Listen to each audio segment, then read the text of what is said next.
for Animation World Network and the Union Tribune, my website, Amazing Kids, and the San Diego Entertainer magazine. And we're here at the Academy of Motion Pictures, Arts and Sciences with the Oscar statue right there. In 3 days, we will know which film will win the Best Animation Oscar. I'm really excited to attend the panel discussion with all the directors of the Oscar-nominated films that I'm going to interview, which are Toy Story 3, How to Train Your Dragon, and The Illusionist. I got my tickets and I can't wait to attend.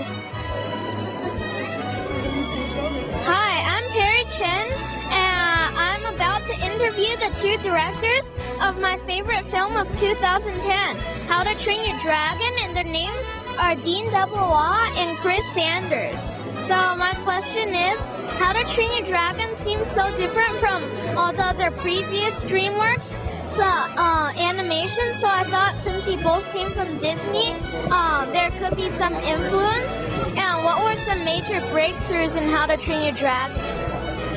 Wow, well for Chris and I, it was our first computer animated movie. So we had a lot to learn about that. We also had a lot to learn about 3D. But I think because we came from Mulan and then we did Lilo and Stitch together, we kind of brought that focus on characters that felt very personal and a lot like ourselves. You know, they have moments where they have faults and moments where they have heroic actions, and all of those things combine to make a character that has a lot of believable texture, and it kind of feels like somebody you know, and that's what we always try to do.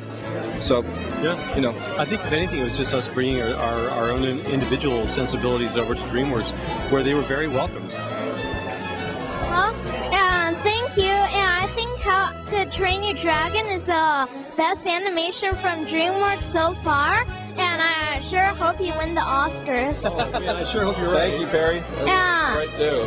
Is there any time for one last question? Is it time for one last question? One last question.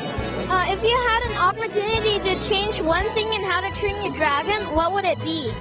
Oh, boy. Well, you know, honestly, there's only one thing. There's a shot that I think that didn't go long enough. It's a shot where the Green Death is breathing this fire, and it's coming towards the camera, and it's like crashing right through the ships, and I think we stopped that shot about 8 frames too short. Yeah, Chris and I both have our list of about 5 or 6 shots that we wanted to fix, but we ran out of time. Yeah. So if we could, we'd go back and fix them. Yeah, there's always a couple. Yeah. Thank you. Okay, thanks. And I can't wait to see Dragon 2. Oh, thank you. I'm an entertainment critic for the San Diego Entertainer, my website, Perry's Previews, and also the Animation World Network, and Amazing Kids, and I think in the San Diego Union Tribune, and possibly even more. Wow. And also I met. Time to go to school? Yes. Also, I think I met you at the D23 Fan Expo. That was a long time ago. Uh-huh. That was like maybe 3 years ago we were there. Uh-huh. Yeah. Well, good to see you again. I think. How did you make your film, your third film, the best of the franchise, which is probably one of the most challenging challenges in animation? You know, it was really hard, and I'm really glad you liked the movie a lot. You know, there are a lot of people that like the first Toy Story the best, and a lot of people like the second one the best, and a lot like the third one the best. The interesting thing for me is that I don't think of them as 3 separate movies. I kind of think of them as one big movie, and that's what we tried to do while we were making it, is just think of it as Toy Story 3 as being kind of the end of one big story that we were telling. And I think because we thought of it that way, that helped make the movie turn out as good as it did. Well, thanks, and are you going to make a Toy Story 4? Do you want to see a Toy Story 4? Yes, a lot of people I interviewed said they wanted to see a Toy Story 4. Yeah, I think you're with a lot of people. A lot of people would like to see that. We don't have any plans for one right now, but you never know. If we come up with a great story idea that's screaming to be made, then maybe we'll see one someday. All right, thanks. Thank you.